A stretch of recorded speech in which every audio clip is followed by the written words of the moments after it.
आज देखेंगे हम class 12 UP board physics most important topic Kirchhoff का नियम। तो देखते हैं किरचॉफ का नियम क्या कहता है। वैज्ञानिक किरचॉफ ने सन 1882 ईस्वी में वैद्युत अपघट्य संबंधी दो नियम प्रस्तुत किए।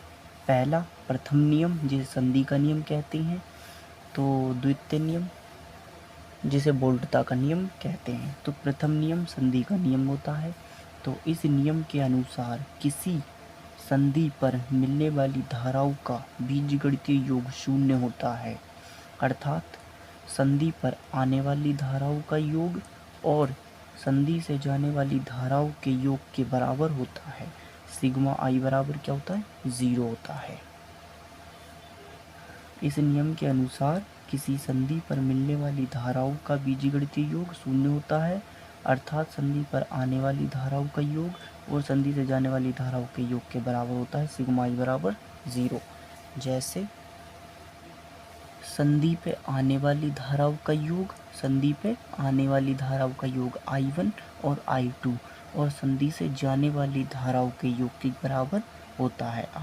I1 I2 बराबर किसके होगा? I3 I4 I5 के बराबर। जैसे I1 प्लस I2 माइनस का I3 minus I4 minus I5 बराबर 0। तो I1 प्लस I2 बराबर किसके होगा? जाने वाली धाराओं के योग के I3 प्लस I4। और नोट पॉइंट इसमें यह है कि यह नियम आवेश संरक्षण के नियम का पालन करता है। प्रथम नियम जिसे संधि का नियम कहते हैं। द्वितीय नियम बोल्टता का नियम।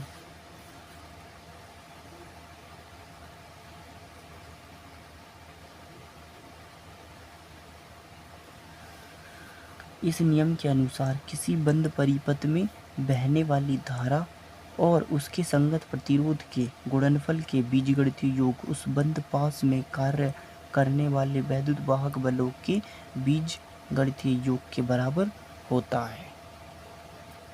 बीजगणितीय योग के बराबर होता है। सिग्मा आई आर बराबर सिग्मा ई होता है। यह नियम ऊर्जा संरक्षण के नियम पर आधारित है। तो बस इतना ही आज के लिए। तो वीडियो लाइक कर दे, चैनल को ज़रूर सब्सक्राइब कर दे।